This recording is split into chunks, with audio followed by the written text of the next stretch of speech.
From dog food to this stuff here, the Shoppers Drug Mart stuff here, you got Coke and Pepsi on sale. So, try to make you fat and save you a couple bucks. Nice of them to save you a couple of bucks. Listen, kids, none of this stuff goes on sale because they're trying to sell it to you. I'm hoping you guys understand why stuff goes on sale. And I'm hoping you guys understand something really big here today. The purpose of this video today is to inform you people about a lot of stuff that's going on. Look at this stuff on sale here. What do we got? Some hiking boots. We got some shoes. Yeah, nice shoes. I wear Merrell myself. I'm not into wearing. I can't believe those are worth that much. But wow. But there you go, Mark's Work Warehouse to round it out there. People that you shouldn't be going to, at least if you live in Okotoks, because they're littering. They're spreading your crap. They're spreading trash all over the planet here. So that shouldn't be happening. So when stuff goes on sale at these places, well, what's really happening is they've produced too much of it. Like peanut butter, for instance, here. See that there, peanut butter? No name and PC Blue menu. Clearly coming from the same factory. The reason I know that it's coming from the same plant or manufacturing plant is because it's both on sale. That means that there's more at the plant now ready to ship out to the warehouse to distribute to all the little stores. So that means that they got to blow this stuff off the shelves. This stuff's got to go after it goes on sale, just so you know. If they don't sell this stuff, because there's nothing they can do with it, they got to get rid of it. It's already been paid for. Like, they've already made their money off of it. Food companies are very, very shady, kids. After that peanut butter it goes on sale here, get some focus there. And after it goes on sale, what happens is it'll find its way to the food bank. But before it gets to the food bank, it gets caught up in a little scheme here where the UPC codes all get marked down and whatnot, and the quantities and all that, they all get scanned and marked down and stuff. So then you see Shoppers Drug Mart here, not your individual town store, but the corporation, the big head office, probably in Big Smoke, Toronto. So what they get is they get a kickback from the government, because guess what? They tell the government, listen, we're going to throw this food out. We're just going to toss it out. Maybe we'll donate it if you'll give us a little bit of a tax relief on something. If you give us a little tax break on something, you scratch my back, I'll feed some people with this food. I'm just going to throw it out anyway. So what you should be doing, anybody that's throwing food on sale and stuff like that, Coke and Pepsi, some chips, some crackers, you had some bread over there. Nobody should be feeding anybody Wonder Bread. That's bad for you. Might as well feed your kids Twinkies for breakfast. You're going to feed them Wonder Bread. Quality Street chocolates. I'll tell you about those Quality Street chocolates. Those chocolates got here in March last year. After the Christmas rush, after they sold all those ones out, they restocked their shelves with these ones here. And now they want to blow all these ones out before Christmas comes because they'll get another shipment in. So what we need to do as consumers is we need to learn how to be more savvy. We need to be demanding more from the companies that we consume from, the products we consume. Or maybe there's room in the market there, in North America anyways, for a new company like, a new company, I don't know what you call it.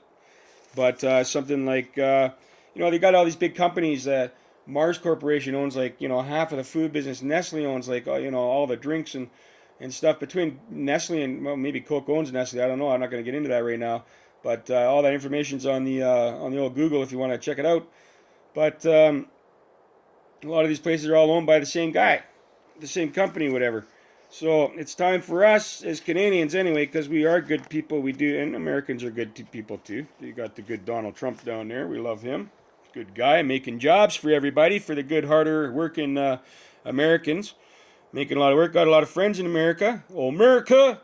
And you know what? They're doing great now. They're buying houses and stuff and getting their poop in a group and for the first time because Trump. Period. You ask them.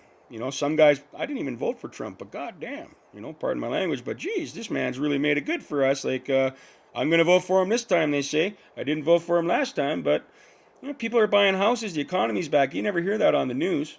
You never hear that. All we hear, Trump sucks, Trump sucks. We hear too much in Canada about Trump. But anyways, I digress. Let's get back to the matter at hand. Turtles from last year. Check the expiry date on them. When you get to the store, you're going to find a lot of this stuff's right at that line. And after the expiry date, guess where it's going to go? Food banks. Food banks all over the province are going to get this stuff, which is okay. Chocolate doesn't go too bad. Rice Krispies are well preserved, but let's find some other stuff in here that doesn't do so good when you when you send it to best before date, well, I'm not going to find any in here, obviously. It's Walmart. And you shouldn't be buying food there anyway. I don't know who does. And meat there? No. No, no, no, no, no. Do not buy your meat at Walmart. I don't care about this. It's a third rate. It's crap. Okay? Canada Beef, that's probably an American company. All right? Check it out. I don't know for sure. But I'm just saying, Canada Beef or Canadian Beef there. That's what it says.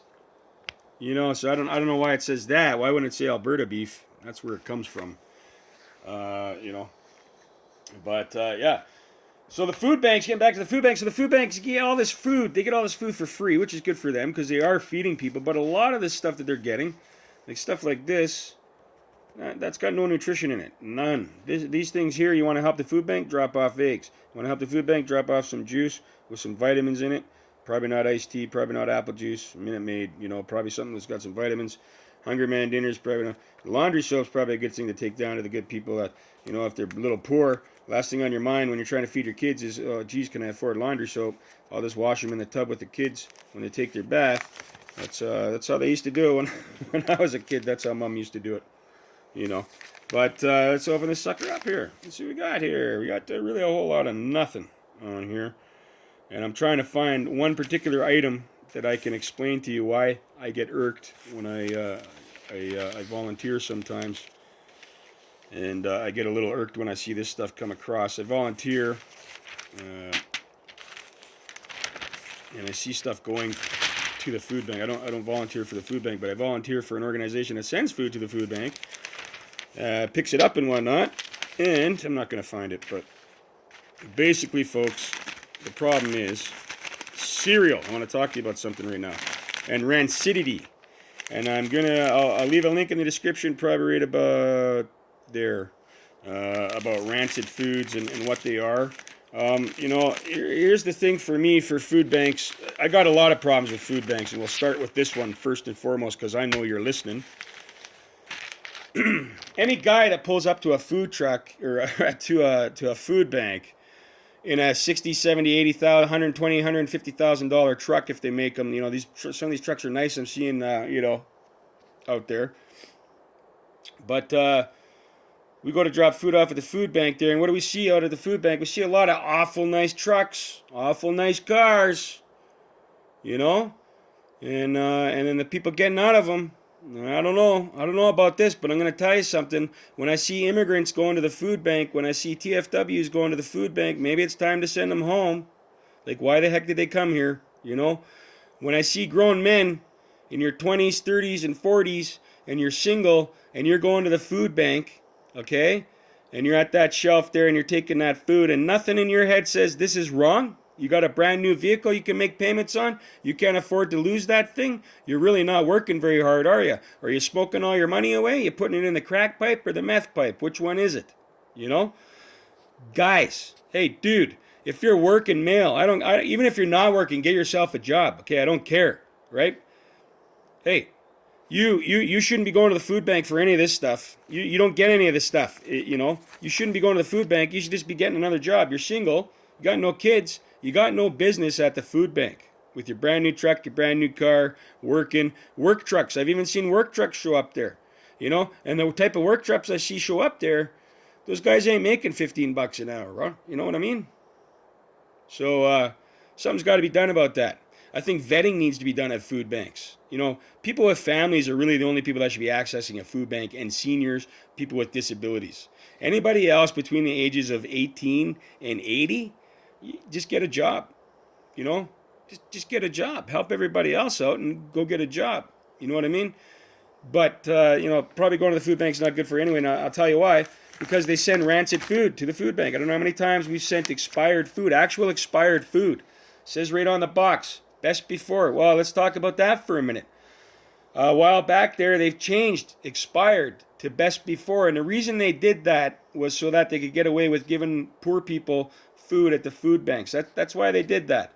They changed it from expired. It's not an expiry date anymore. On some foods, it's an expiry date. On most, though, it says best before. That's language right there. That's a lot of language. Best before. So does that mean it's still good after? It's best before this date, but does that mean it's still good after this date? Yeah, probably for maybe a week, maybe 2 weeks.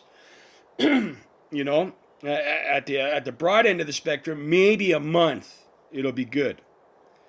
Past that date. But manufacturers of food don't design their food to last forever, because then you just stock up once and you'll never buy it again, and then they're out of work because they're not producing anything. And that's what it's all about, keeping those production lines rolling. That's what the food banks are helping do. That's what they're helping people, but they're also creating a problem. Okay, they're also part of the problem. The problem is rancid food in little boys and girls. Expired or best before date. What does the best before date mean? It means that the niacin, the folic acids, the vitamin B, the B12s, the A's, the C's, the D's, okay? It means all those vitamins are not present anymore. They've deteriorated. The product has gone past its best before date. Best before literally means all those nutrients are there. So some of those nutrients might be there, some of them might not be there. Right? But here's what I can tell you. Some of those nutrients that are there might be blocking because of the chemical imbalance in the food, because it's starting to lose its integrity, for lack of a better term, its freshness, okay? Starts to break down. I wonder, do nutrients, do they have like a blocking effect? A lot like when you feed your plants. Say I put too much of one chemical in my garden there, and I don't mix it. Like say I got I mix my stuff in a rain barrel in the summer there for the garden, and so if I put all my micro in there first or whatever, and I don't mix that, and then I throw my other two nutrients in there without stirring it, I lock everything out. It seems to me like that might be what we're doing to our kids, because I look around, especially at the more destitute neighborhoods and whatnot, when you drive through them and you see these kids are tiny. They're tiny. These kids are tiny, man. Tiny, grade 4, grade 5, grade 6, and they're under 4 feet tall, some of these kids. Feeding them expired food, man. Feeding them expired food. Helping save on, though. Hey, good job. Your tax dollars, just so you know, your tax dollars helping save on. Because save on, when it runs out of, when the expiry date's getting near there, they just ship it over there. And they don't care. You think Save On cares? No, because all they do is they mark all those UPC symbols down or whatever. The guy gets them all scanned into the gun, and then an invoice is made, and then every quarter, I guess, there's a check cut. And a big clap on the back for everybody over at Save On. Oh, we saved some lives today. We fed some people. We donated some food to the food bank. Balderdash. Okay? Straight up balderdash. Shenanigans. 100%. You're not doing it for good faith. You're doing it for money. You're getting paid. Another thing you ought to know, a box craft dinner. We'll just use a box craft dinner from here on out for a reference, because everybody in Canada knows what KD's like. And I don't mean Lang. I mean KD the dinner, right? So here's the thing.